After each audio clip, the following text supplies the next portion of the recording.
Texas A&M. We played them obviously first game of SEC play back in early January.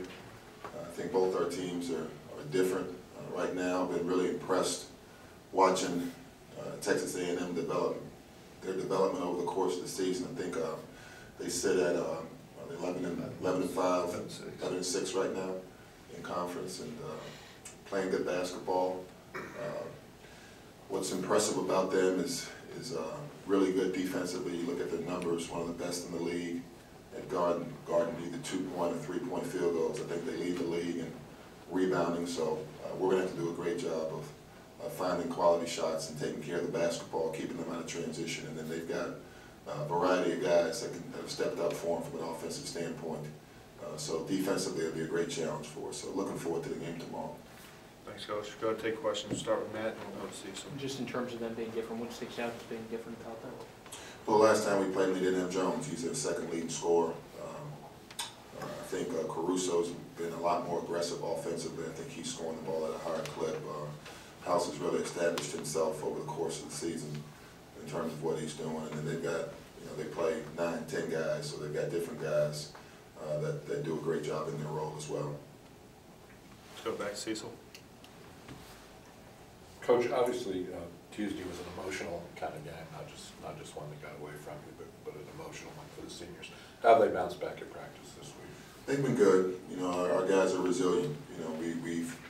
We understand right now this last game here can determine a lot in terms of our opportunities to play in the postseason. So I think our guys are looking forward to the challenge of getting to Texas A&M and competing in this game, and then obviously as we head into SEC tournament next week, trying to put ourselves in a position where we can extend our season.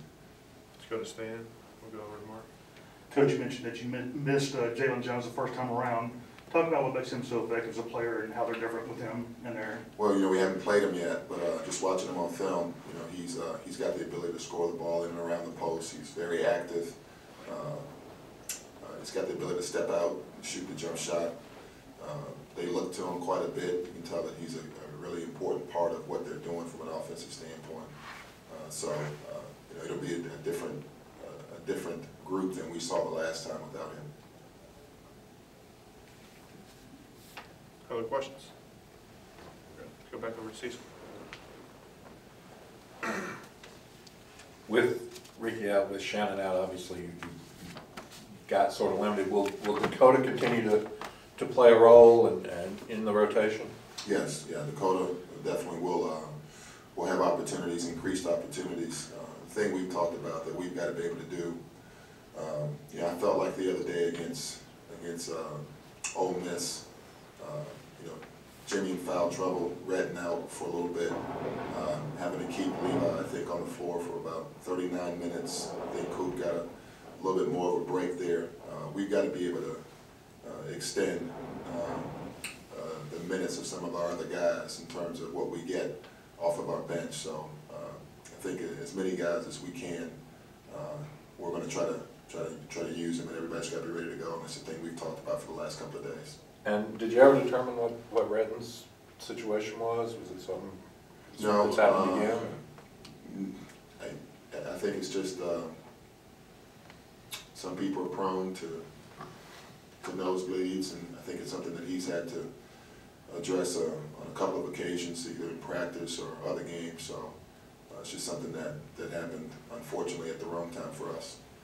Anthony, I know the real assessing will be done after the season, and there's still more of the year left to play, but just in terms of where you guys are now, how would you assess everything in the year? I always take time at the end of the year to do that. Right now we're in the middle of it, so my focus right now is trying to get our guys prepared to go and play a very good Texas A&M team and try to get a win and control the things we can control. So that's all I'm really focused on right now. And just in terms of Shannon, what was the actual injury with him? Jones fracture, same thing he did last April. Fracture in the 5th metatarsal on the outside of his foot. What's the recovery time for that? I believe 6 to 8 weeks. Go Mark on the left. You mentioned some of the guys on the bench. How's Devin continue to progress throughout the year, just in his limited role? What do you see from him in practice? Yeah, well, he brings great attitude every single day in practice. Obviously, he's playing behind Levi, who obviously is a heck of a player in his own right, and getting the bulk of those minutes at that 2-guard spot. But yeah, he continues to work every day. He's an integral part of everything we do on a daily basis, and just continues to grow and get better. That's what we need out of him. Time for one or two more questions. Kirk, you have one? Did Shannon have surgery today? He did have surgery today, yes. Successful surgery today. Anything else for Coach? All right, guys. Thank you, guys.